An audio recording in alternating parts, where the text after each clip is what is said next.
I grew up in Stoke Newington, which is in Hackney, but it's North London. And I went to secondary school at Haggerston Secondary School, which was an all-girls school when I went. I was really, really lucky. I think that Hackney is such a creative borough. They really allow you to have access to so many interesting creative projects and opportunities. So I was always doing some sort of performing. I was in lots of different things in primary school. I played Queen Elizabeth II. I played Cilla Black.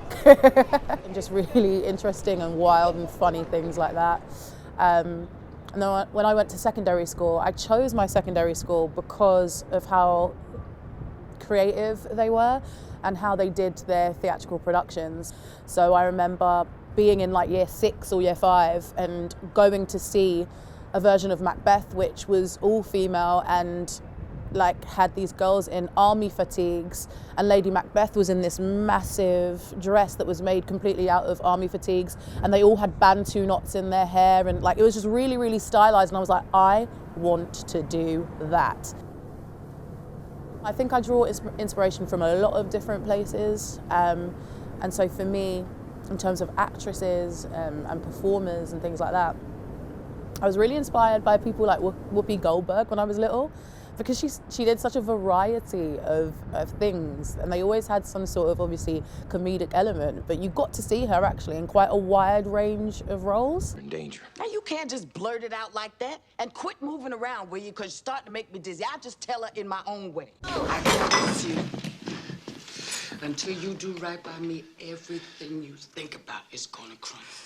Don't do it, Miss Celia. And then I guess like Viola Davis, it sounds cliche, but you can tell when someone is a master of their craft and has worked on it, and I don't know, that's what I really admire about someone like Viola Davis.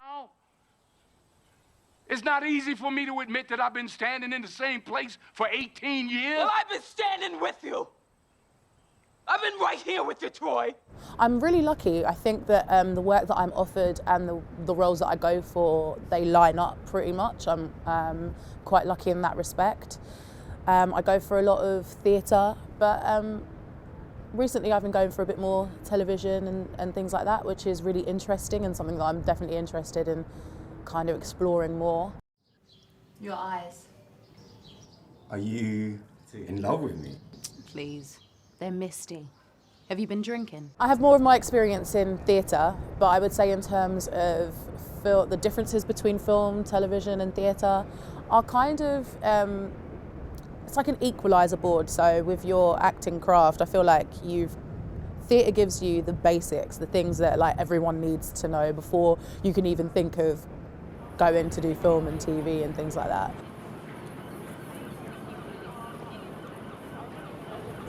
So I'm currently working on taking the one-woman show. It's called Salt. It's by a performance artist called Selena Thompson to New York. We go to New York in January, which is really fun. We get to be at the Public Theatre, which is the home of Hamilton. So I'm really, really excited about the prospect of that.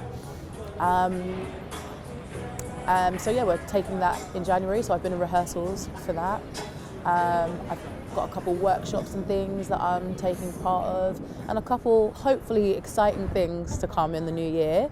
And then my music, I do music on the side because you kind of need something to supplement your creative energies and your happiness in between acting jobs. I guess that means that you are just too beautiful for words.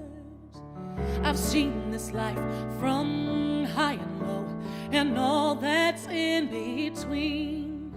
I've danced with dukes, crooned with counts, been courted like a queen. But when I see what's in your heart, all the rest is blurred. The grace you bring into this world's too beautiful for words. You hide your head under your wings, just like a little bird. Oh, don't you know you're beautiful, too beautiful for words. Ooh, Celia, you're too beautiful